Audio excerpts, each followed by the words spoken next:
Debilitating head injury while playing football during his senior year at Olathe East.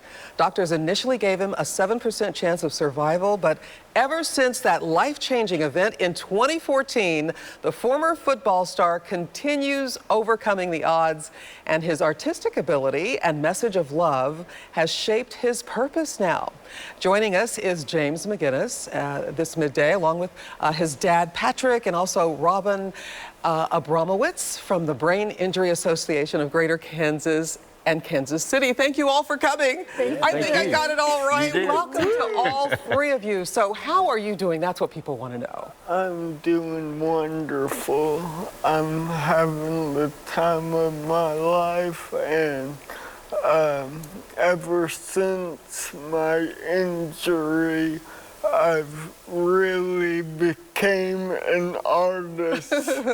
Now, prior to the injury, I had no artistic ability at all. Stick figures were art to me. Right.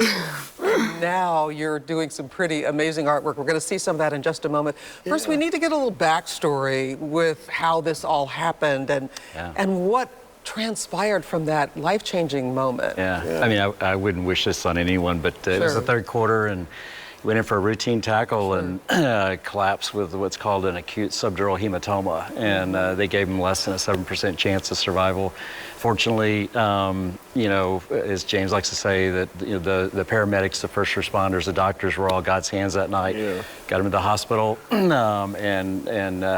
saved his life. He ended up being 18 days in ICU and 7.5 months in a rehab hospital in Lincoln, Nebraska, Madonna rehab, and then coming back, he continues rehab. But his fight and drive has not wavered at all, and along with his sense of humor to laugh in the face of adversity. And more recently, he just finished up a stem cell treatment, and we're going back down the end of this month, right before the race, to do a follow-up MRI and evaluation. And we get back here on Sunday, and we do the run on Monday morning. And we love the race because there's so many people starting this journey, and it can be overwhelming at first. It can be very daunting, and no two brain injuries are alike. So when you can share your experiences with others, it gives people an opportunity to experiment and try things that may or may not work. But we've lived a life for 7.5 years of just experimenting and trying new things. And the importance of this race really is to help those families throughout the process, whether they're just beginning or in the middle, or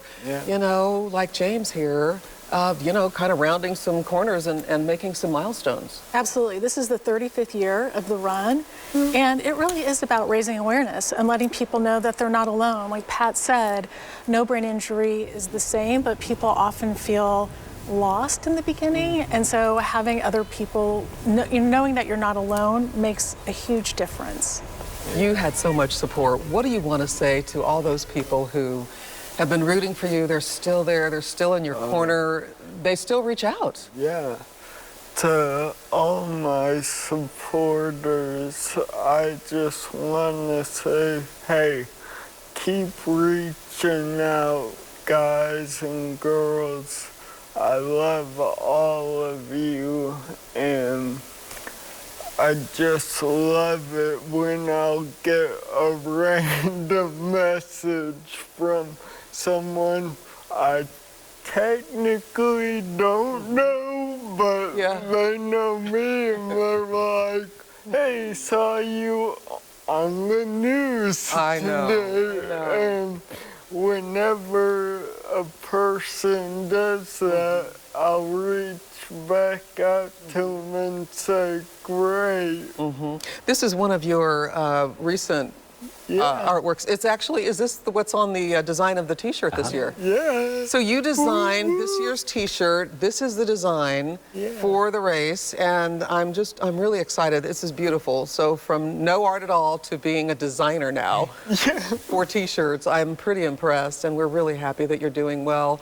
We want everybody to get out and support the race, so tell us how and where and what they can do. Sure, they can register right now. Just go to www.biarun.org, or you can register on race day. Registration opens up at 6:30 a.m. at the Pavilion in Luce Park in Kansas City, Missouri. And if you can't go to the race, at least make a donation, be part of this, jump in, help.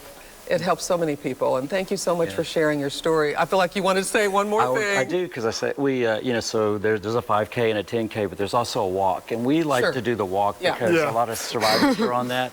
And so even if you're not a typical runner and stuff, and you want to join us on the walk, that's what we're going to be doing. That sounds about my speed. Thank you all for coming. Thanks for sharing your story. We're so happy that you're still here and doing great things. We'll be right back. Thanks.